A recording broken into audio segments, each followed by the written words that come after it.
Link stood in the well he dried up. The boulder blocking the passage was now behind him, for he had played the Goddess of Time's song once more, to get back to the night the shadow escaped from the well. The shadow. Link realized he never saw it in that horrendous place. He certainly felt the same dread. Perhaps they were one and the same. Perhaps it was not stirred up until Ganondorf broke into the sacred realm. Link realized that since the well was drained, it was able to slither out unopposed.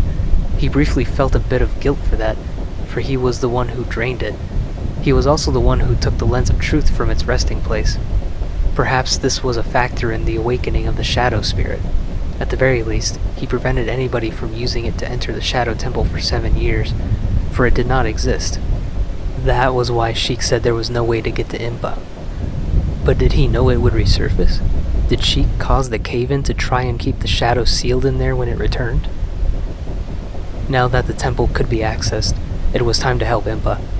Link climbed out of the well, and set out to find the entrance to the elusive Shadow Temple. The path to the graveyard originated at the eastern edge of the village, and wound between sparsely grassy knolls until it reached a quiet meadow, which was being circled by a murder of crows, cawing in the moonlight. A caretaker's shack sat nestled in one of the surrounding escarpments, in position to keep watch over these final resting places. The plots were arranged in a modest array, all marked with large gravestones that were engraved with the sigil of the kingdom in the corner. One grand gravestone in particular prominently read, "Royal Family Tomb," with a large engraving of that familiar bird carrying the Triforce in its talons. Below that, though, a smaller inscription read, "The shadow yields only to a trained eye, and reveals what is hidden in the darkness nigh." Below that was a sigil for the Sheikah. Of course, the eye with the tear represented the Eye of Truth, and Link held it in his hand. He raised it up to his own eye.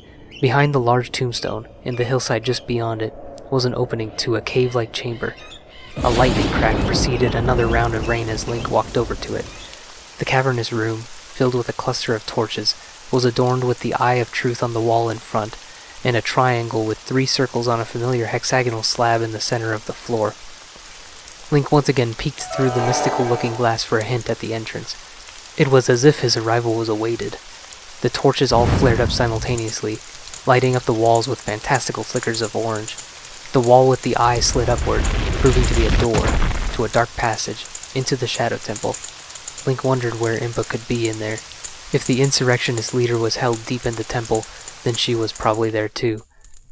The first area was a rectangular room divided into 2 subparts, surrounded by shelves upon shelves of catacombs.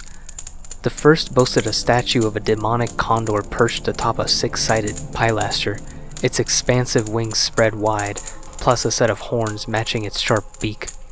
This was surrounded by 6 lit candles, each shining through the eye sockets of an ornamental skull, illuminating the dank stone of the subterranean chamber. On the other side of the second part of the room, there was a door through the mouth of another statue, the same wide-mouthed demon from the bottom of the well. However, the path was missing, leaving behind a taunting chasm with no bottom in sight. Link checked the view through the lens of truth, hoping for an invisible bridge, or something of the sort. There wasn't, but scanning to his left, an invisible passage revealed itself. Intrigued, Link approached, and then entered the passage, which split into 2 tunnels of more catacombs. There was another ornamental skull mounted at this fork in the path. Below it was a plaque that read, "Here is gathered Hyrule's bloody history of greed and hatred." Hyrule's bloody history of greed and hatred, Link mouthed to himself. What did the ominous plaque speak of? The war? It had to be, because these catacombs all had Hyrulean crests, followed by the names of men with militant prefixes, such as Lieutenant, Commander, and General. Presumably, most of the dead there had lost their lives in the Hyrulean Civil War, or perhaps had long been buried in the secret wing. Was it out of honor, though? The plaque didn't make it seem like it. The tunnels converged once again, and led to something especially interesting. There was a door leading to a room, filled with another pile of bones, underneath a chest. The familiarity was all too real, as the guardian of this treasure came forth, in the same way it did in the bottom of the well. Link vanquished this dead hand with a bit less effort, thanks to both the gained experience and a regained Master Sword he did not have the first time. But it was no less jarring. It was curious there existed one there to begin with. This invaluable chest held a pair of boots. They were made from a brown tanned leather, just like the ones he had been wearing since he was a child in the Kokiri forest.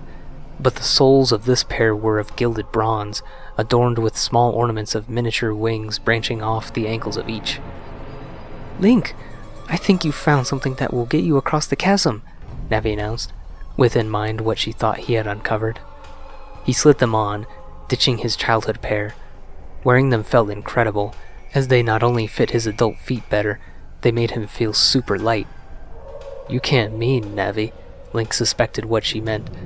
What they could do, the magic it would take to do that, though. He strode back to the entry room with the corridor, seeming to float on his own feet. He looked over the chasm and saw an inscription on the other side. "Only one who has sacred feet can cross the Valley of the Dead. First the eye, and now feet," Link said about it. Trusting Navi, the inscription, and his own gut, he nervously ran full speed towards the edge. Like the bottomless pit wasn't even there, he ran safely across, onto the sculpted tongue of the demon with the wide mouth, which was open for passage through. "Hover boots," said Navi. "Though take caution, they can only carry you so far." The magic of these boots was incredible, but it wasn't like anything Link had never seen. Still, it was exhilarating running through the air like that. The next room was a circular chamber with alcoves sprouting off of it, with what looked like empty prison cells, with wrought iron bars and sliding gates, much like the ones he rescued the Gorons from in the Fire Temple. Similar empty cells could also be found in the room ahead of that, only these cells had no doors. In the center of the room was another statue, this time of a pair of hooded skeletons holding sharp sickles out in opposite directions, and it was spinning around, slowly but swiftly, reminiscent of the windmill just yonder. The curved blades swooped in circles as they swept over a litter of timber pieces bolted to the floor, about 2 or 3 feet high. Link managed to sidle along the side wall to get by. It made him further ponder the affairs of this peculiar place. Other than the insurrectionist leader, were there others who were imprisoned there? Was this temple fully converted to a wartime prison like the Fire Temple was? The room after that was perhaps even more dangerous. It was a wide open room, with another seemingly bottomless pit. A large square shaft that was lined from top to bottom with catacombs in the walls. And the only path forward was a narrow platform, its edges crumbled away, leaving only a single large guillotine, its razor-sharp blade ready to slide down a track within a frame of pine. Link couldn't help but wonder how the insurrectionist leader was executed. The gruesome image of what may have went on in this chamber was a prospect as dark as the pit below. Perhaps this place was used for other purposes during the war after all. As he approached the contraption, the blade fell like an axe to a log. It reconvened itself slowly to the top, only to plow into the semicircular piece below. Were there spirits in this place that were causing this? It would come as no surprise with all the dead present. There was really no overstating how many resting places lined the walls of this deep dungeon. Link realized he could circumvent the blade's thread, as he walked around the guillotine over the pit wearing his new hover boots. When he was safely on the other side, a pair of heavily armored Stalfos warriors dropped from the airy darkness above. They had large round shields of steel to complement their large broadswords. Link's battle with them normally would have taken great concentration to outmaneuver their parries and jabs without losing his footing on the narrow platform, but the hover boots assisted him with that too. The path then led into a room behind the wall of catacombs, safe from the pitfall. But this one presented another impassable obstacle. A set of steel spikes fell from the ceiling, and their sharp points were in turn dragged up by a chain, repeating the process. These mechanisms were set up in a line that was flanked by empty doorless cells with wrought iron bars. The concept employed in this setup was the same as the room with the swinging reapers. Instead of locked doors on the cells, there were death traps waiting for anyone who dared walk out of them. These had to be prison systems for the Crown's enemies. Perhaps they were devised by the Sheikah, the protectors of this once sacred temple, and the protectors of the royal family. This time, there was no way Link could time himself to swiftly move past the deadly traps. However, A curious little sign hung on the side of the brick wall of the first cell. Only one with the eye of truth will find the stone umbrella that protects against the rain of blades. Once again consulting the lens of truth, Link saw something strange in the wall beside him. A large square surface of ebony was visible over the stone along the rest of the wall, yet it was recessed in there. A divot in the shape of a handhold graced the face of it. Link's fingers perfectly fit, so he grasped it and pulled. The square extruded from the spot in the wall, and with another tug, a whole cube appeared. Getting behind it now, he slid the block forward into the path of the rain of blades, understanding the meaning of stone umbrella. The massive prism took the onslaught of spikes as if they were gentle pricks, and it shielded Link, who stood shorter than the great hexahedral block. At the last one, he was careful to slide by before it was out from underneath the device, or else a certain doom would have befallen him. Once that ordeal was through, another challenge presented itself. There was a ladder down to another level, which crossed back into the great mausoleum hall. The crumbled path with the guillotine was now high above Link, and with nothing else, another doorway sat, mocking him from the other side of the large pit. Link glanced around for some sort of indication. Alas, there was an inscription in the cobbles beneath his feet.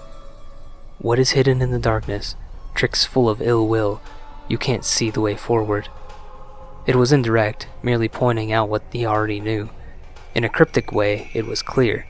The lens should have been automatic with these conundrums by now. The tricks which were hidden in the darkness was what this temple, and consequently the Sheikah, were all about. Putting the lens up to his eye, Link suddenly saw a series of chains pulling a platform back and forth at a snail's pace. When the hanging platform chugged close enough to make a difficult jump, Link simply ran through the air using the hover boots to get there. The platform disappeared whenever Link took the lens of truth away from his eye, so it was quite alarming to ride across the abyss on solid nothingness, with pure darkness beneath his feet. Once he reached the other side, he opened the door and passed through to the next area. It was yet another tunnel, dark save for the light from one measly torch in the distance, an ornamental skull, this time shining a hue of indigo. The ceiling was so high above him, a pervasive blackness was all he could see. He didn't even complete his first step before Navi instructed him against taking another. Watch out for the shadows of monsters who hang from the ceiling. Link finished his step, cautiously looking again into the black emptiness above, but that was all there was. He continued, tentatively stepping down the violet passage. It was so sudden an occurrence, there was little warning. A shadow cast by the residual light from above him materialized very quickly beneath Link's feet. The shape was round, and its radius rapidly ballooned away from his new hover boots, while the distinct figures of 5 appendages seemed to grow from the circumference. It was all within seconds, but when Link finally looked above him, he was startled by the terrifying appearance of a severed hand, its dead skin grimy and shriveled, but its full-grown fingernails long and pointy. Its lanky fingers curled inward, but onto nothing, as fortunately, Link escaped its grasp with a tumble onto the floor. Wallmaster, Navi said of the thing she was warning him about. Destroy it before it goes back up to the ceiling. After coming up empty, it floated back up, wiggling its fingers like a 5-legged spider on a thread of silk. Urgently, Link ran back underneath its penumbra, thrusting upward with his trusty blade. Instead of something disgusting and rotting one might expect, the entire thing disintegrated to dust, hearkening back to the Stal children and Stalfos. Quivering, Link continued on, constantly checking above him. The passage ramped down, gradually at first, but a steep shaft downward revealed itself at the end of the tunnel. A ladder provided the only way forward, and access to the deepest part of the temple. Greeting Link when he finally reached the bottom was a sight to behold. A full-scale wooden ship docked amidst a thick, glowing fog billowing in the pit below. Its joints were stitched together with wrought iron rivets. The bow was adorned with the same wrought iron, taking the form of a ribcage at the hole, which affixed to a spine that rose up high to an angry skull, beaming with hatred in its hollow eyes. A red cloak hooded the figurehead, its frayed bottom draped over its long, bony arms that were hanging down, with a pair of gold bracelets on each wrist. The metal skeleton was holding a large iron ring in each hand, and from those, a shiny brass bell hung from each in the fog below. Link stepped aboard the surprisingly pristine ship. The deck was flat, except for a small quarterdeck at the back, and no masts or sails were a part of this eerie vessel. Located right in the center of this expansive deck was a steel panel, and on that, a golden Triforce. "This ship," Link began. "Does it bear a connection to the royal family?" He was a little confused at the prospect of something so tried and true being stamped on something so sinister looking. "Remember," Navi started, "the Sheikah have ancient ties to the royal family, but who knows what this creepy ship represents?" Now, the Triforce made a little more sense. If the Sheikah were sworn protectors of the royal family, then the royal family's sigil might show up on something deep inside a place the Sheikah were also sworn to look after, though the bird that usually bears it was absent. Still, Link remembered something Impa had told him long ago. Not only will this melody serve as proof of your link to the royal family, but there is a mysterious power in these notes. So, he let the tune fly off his fingers on the Ocarina of Time.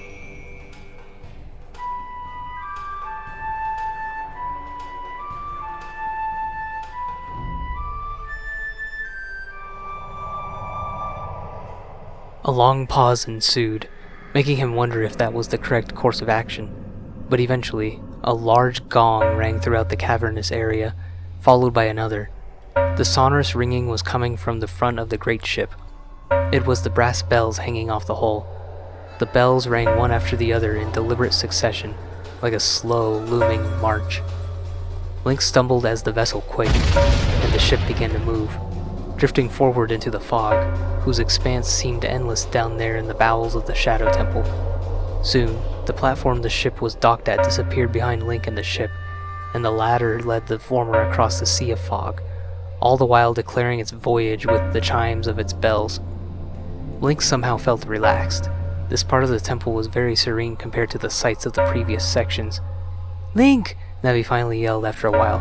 "The ship is sinking! Abandon ship!" Sure enough, the ship was sinking, steadily submerging into the foggy sea. Link was almost to the point of panic, but he spotted a platform with no time to spare. He leapt as high as he could for the most air, relying on his hover boots to assist him over the fathomless abyss. He flailed frantically, his elbows banging onto the hard floor of the ledge. As he slipped off of that smooth ledge, he dug his fingernails into the platform to stop himself, his legs kicking as he muscled his way onto the solid ground. He lay on the floor, panting heavily. He finally pushed himself up, all his equipment still intact, and pressed on into the mysterious part of the necropolis. A steel door led him into a medium-sized square room. It was an empty chamber, of nothing but hewn stone, and a door on each wall. Link started with the door on the right. Inexplicably, a set of smooth steel bars shot down from above, inhibiting the doorway. Link took an immediate survey of the room. Around the door, the hewn stone was caked in splatters of a substance red as strawberries in the light of a single torch. He subsequently spun around, and before him was a fast-approaching wall of spikes, pulled along by a pair of chains on a track, its gears clanking along as they wheeled the array of pointed wood towards his body. Wood. These were not steel spikes like the rain of blades in the last deadly room. Link grabbed an arrow from the quiver on his back. He strung it in the bow he hadn't used in a while. He held it up to the flaming torch like he had done in the forest temple, dipping it in the oil that was fueling it. The arrowhead flamed like it had been kissed by the sun. He released it into the grid of timber spikes. The flammable material lit up like wood in a campfire, but it was still closing in on him, and now it was on fire. He hugged the putrid wall, wondering if he would be added to it, but the moving wall disintegrated, the heat of the hot flame on his neck when it finally did. Now, the chains were quickly being wound by the mechanisms reeling them in. Thinking on his feet, he ran and grabbed one. A big hook was at the end of it, which must have been grabbing something on the contraption in order to pull it along. With whatever heavy counterweight that was on the other end, putting the chain in great tension, Link placed the hook onto one of the bars, locking him in. That tension yanked the bar right out, allowing him to reopen the door and shimmy through, back to the sparse square room. Link tried the left door now. He was so grizzled by the anxiety-inducing situations this place had put him in, he felt like he was prepared for whatever horror was in this room. But he felt an uneasiness dawn on him as he lay his eyes upon the simple structure in this room, identical to the first thing he encountered in the bottom of the well. A set of timber poles tied together as an X with a steel chain and ring hanging down from each tip. Around it, a circle of redeads faced inward, squatting, twitching their heads and shoulders. There were 6 of them, and they all moaned in rumbling, otherworldly voices. Link did not want to alert them, but he turned the head of one as a crunching sound crisply filled the room. He had accidentally stepped on a tooth. So Link looked down and away from the gazes of the masked dead and took them out, all while fighting off the attempts of the fiends crawling up on him. Link collected himself in the sparse square room. Surely the door directed ahead would not have a dead end. Impa must have been through there. He could tell he was close to whatever was leading the evil in this place, which had to be the shadow from the well. On the other side of the steel door was another fog-filled chasm. However, there was no ship this time, and the gap was just too far for the hoverboots. On the other side, a pair of gargoyles, both sculpted into that demonic condor, sat high atop pillars of marble. At the base, in the glow of the fog, Link could see a cluster of plump blue plants. Of course, the Death Mountain region was home to this explosive Goron crop, and dark places were where they thrived. If Link could somehow use these like he had when he was a kid helping the starving Gorons. Again, he nabbed an arrow from his quiver and strung it. He did not need fire this time, as he aimed right for the first bomb flower. The blast set off a chain reaction, and the entire cluster exploded in a burst of shock. The pillar ruptured at its base, sending the statue tilting forward as it slid across the fracture plane, until it was off the front of it, falling like a tree in the forest. Link ran out of the way as the beak violently stabbed his side of the pit, sending fog billowing in its wake. And like that, he had created a bridge. Link tiptoed across the makeshift bridge, down the spine of the condor, whose wings were extended into the billows of fog. On the other side of it was a grand door, which Link slid open, only to find a small round room. The walls were of a familiar hewn stone, adorned with ornamental skulls. But there was not a floor. Link could not see this, as his hover boots were holding him up temporarily, but he soon plummeted, down a long shaft. The shaft opened up to a foggy chamber, and he landed on something that recoiled him, somehow absorbing the fall, but bouncing him high up, nearly back up into the shaft. These bounces were less each time, and eventually, Link settled down onto the floor that provided such a bouncy surface. It felt like some sort of hide, dried and tanned like a pelt, but it was stretched over some sort of rim the size of his old treehouse. Something approached from the darkness through the fog. It looked like another wallmaster, a severed hand. Link unsheathed his sword as another appeared, floating through the surface of the fog as if it were swimming in it. But they did not try to grab Link. Instead, the first one pounded the floor of the platform, near the rim of it. This sent Link bouncing up a bit again, and a vibration from the tight skin resonated around the deep underground chamber. Soon after, the second hand followed, tapping in the same manner, but lighter and in beats of 3 in a row. This went on for some time. 1, 2, 3, 4. 1, 2, 3, 4. Faster and faster the rhythm accelerated, Link's feet leaving the ground as this giant bongo drum vibrated, the nubs of the severed wrists fluently moving the dead fingers of the hands. Link began to get that feeling again, the dark shadow from the well. This was it. He then had the daring impulse to look through the lens of truth. A terrifying figure of a gray, pale body hanging from the darkness of the ceiling was bent towards him, exposing a deep red spot, almost glowing, with flaps of flesh peeled away from it. Link was absolutely frozen as the phantom shadow beast's left hand swiped him up from the bongo. He was helplessly squeezed, shaken, and thrown back to the drum surface like a piece of trash. "This is Bongo Bongo, the malevolent spirit of the insurrectionist Sheikah leader. Use your arrows against him," Nami suggested. "Try holding the lens and the bow together." That was actually a brilliant idea. Like a scope, the view within the glass of the lens made for a simple way to see the invisible spirit. Link laid arrows into the red spot and watched through the lens as the spot squished from the steel tips penetrating it. All the while, he had to dodge the swiping hands to avoid getting swept up, squeezed, and thrown again. After a frightful fight, the shadow finally let out a strange, ear-piercing shriek, almost that of a man. The monster disintegrated into a blue fire. In that brief light, Link could see a little scattering of hair. It was milk white. Link, realizing Impa had been there, couldn't help but picture the worst. But the next thing he knew, he was looking at her in the Chamber of Sages. "The boy with the noble Zelda's ocarina," said Impa. "As I expected, you have come." The rest were there, behind him, looking on. Rauru, Saria, Darunia, Rudo. As Link looked at them, he felt abundantly proud of bringing these brave people of the kingdom together to finally put an end to the reign of the King of Evil once and for all. The King of Evil, who rose from the King of Thieves, a greedy and hateful man who once corrupted half of the Sheikah race in order to try and usurp the highly enthroned through war. But the royal family prevailed, with the help of this woman before him. This was the story her proud son told him. "When I last saw you, you were just a lad. I am Impa, one of the Sheikah, Princess Zelda's caretaker, and I am the sage who guards the Shadow Temple." "I know who you are," Link said, happy to see her again, but sorrowful for what she had to endure. "Now I see that you have become a fine hero," she replied, almost smiling. "Sheik misses you, I'm sure of it," Link had to say. "On that day 7 years ago, when Ganondorf suddenly attacked," she began, looking off into the distance, "my duty bound me to take Zelda out of Ganondorf's reach." "But you went back for him," Link mentioned. She looked back at him, not saying anything. "He's told me everything," Link said. "About the war, about that day. I'm sorry for what happened to you." "Again, my duty bound me to protect the princess," Impa said in response. "But it turned out I had another duty to fulfill." "But you didn't deserve to be held in there like that," Link began. "That man was pure evil, just like Ganondorf. He deserved—" "Link," she interrupted.